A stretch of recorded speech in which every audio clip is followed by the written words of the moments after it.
ప్రేమన్నాడు, నువ్వు లేకపోతే చచ్చిపోతా అన్నాడు. ఆ మాయమాటలు నమ్మి తల్లిదండ్రులను ఎదిరించి పెళ్లి చేసుకుంది. లవ్ మ్యారేజ్ చేసుకున్న 8 నెలలకే ఆమెను హత్య చేసి ఆత్మహత్యగా చిత్రీకరించాడు. కానీ పోలీసుల విచారణలో అసలు నిజం తేలింది.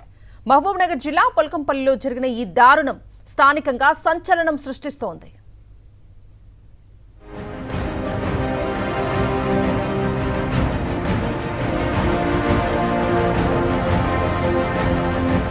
ఈ ఫోటోల్లో నవ్వుతూ ఉన్న ఆమె పేరు శ్రీదేవి. మహబూబ్ నగర్ జిల్లా మూసాపేట మండలం పోల్కంపల్లి గ్రామం. నర్సింగ్ కోర్సు చేసిన శ్రీదేవి అదే గ్రామానికి చెందిన డ్రైవర్గా పనిచేస్తున్న చందు అనే యువకుడితో ప్రేమలో పడింది. ఇద్దరి కులాలు వేరు కావడంతో శ్రీదేవి తల్లిదండ్రులు వీరి పెళ్లికి ఒప్పుకోలేదు.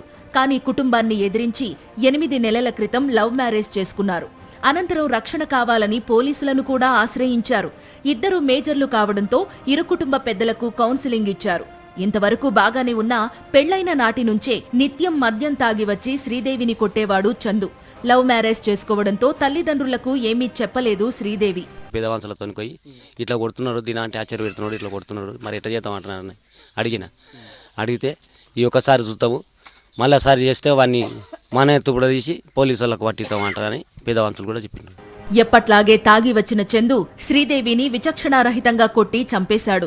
ఎవరికీ అనుమానం రాకుండా గోని సంచిలో మృతదేహాన్ని వేసుకుని బైక్పై తమ వ్యవసాయ పొలానికి తీసుకెళ్లి చెట్టుకు ఉరేసుకున్నట్లు చిత్రీకరించాడు. అంతేకాకుండా శ్రీదేవి ఫ్యామిలీ వాట్సాప్ గ్రూప్లో సూసైడ్ చేసుకుంటున్నా అని మెసేజ్ పెట్టాడు. అనంతరం ఏమీ తెలియనట్లు చందు తన సోదరుడికి ఫోన్ చేసి శ్రీదేవి ఆత్మహత్య చేసుకుందని చెప్పాడు. ఈ విషయం శ్రీదేవి ఫ్యామిలీకి గ్రామస్తులకు తెలియడంతో ఘటనా స్థలానికి చేరుకున్నారు. అప్పటికే మృతదేహాన్ని కిందకి దించి ఉంచడం, శరీరంపై గాయాలు ఉండడంతో పోలీసులకు ఫిర్యాదు చేశారు బాధితురాలి తల్లిదండ్రులు.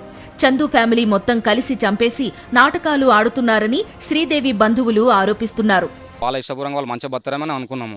వాడంతా సైకోగాడు అని కూడా మాకు తెలియదు. మొత్తం అంటే నడుస్తూనే ఉంది మొత్తం. వాడు అంటే లోపల మొత్తం ఉండి లోపల ఉండి మాఫియా చేసి వాళ్ళ అన్నోళ్ళు వీళ్ళు కలిసి తమ్ముళ్ళు నాయన అందరు కలిసి చంపేశారు. మెసేజ్లు పెట్టి వేరే రూమర్స్ క్రియేట్ చేశారు, గ్రూప్లో పెట్టి ఆయమంతా ఆమెనే పెట్టి ఇట్లా చచ్చిపోతుందని చెప్పినట్లు వాళ్ళు క్రియేట్ చేశారు సార్ మొత్తం. ఇవన్నీ ప్రీ ప్లాన్డ్ గా చంపేసి సూసైడ్ చేసుకున్నట్లు అబద్ధాలు చెప్తున్నారని, నమ్మి పెళ్లి చేసుకున్న ఆడపిల్లను చంపిన వాడికి ఉరిశిక్ష వేయాలని డిమాండ్ చేస్తున్నారు.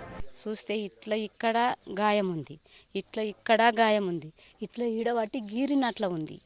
అయితే మళ్ళీ ఈడ గుద్దిండ కదా, ఇక్కడ ఇంత లాంగ్ వాసి కరడగట్టింది, కొట్టి చంపి మళ్ళీ మా వాళ్ళకి ఒక్కరికి తెలియనట్ల కొండపోయి సేన్కాడ మూట కట్టకపోయిండా, వాడు ఏం చేసిండో ఆడ పెట్టి ఉరిపెట్టుకొని చచ్చిపోయిందని లెక్కల పెట్టిండ్రు కదా.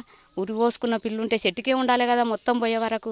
పోస్ట్ మార్టంలో శ్రీదేవిది హత్యగా తేలడంతో మర్డర్ కేసుగా నమోదు చేశారు. అయితే పరారీలో ఉన్న నిందితుడిని అరెస్టు చేసే వరకు అంత్యక్రియలు చేయమని కుటుంబ సభ్యులు ఆందోళనకు దిగారు. దీంతో గ్రామానికి చేరుకున్న డీఎస్పీ వెంకటేశ్వర్లు మాట్లాడారు. చివరికి పోలీసుల బందోబస్తు నడుమ అంత్యక్రియలు జరిగాయి. మొదటి నుంచి చందుని నమ్మవద్దని ఎంత చెప్పినా వినలేదని, చివరికి వాడి చేతిలోనే తన కూతురు ప్రాణాలు కోల్పోయిందని ఆమె తల్లిదండ్రులు కన్నీరు మున్నీరుగా విలపిస్తున్నారు.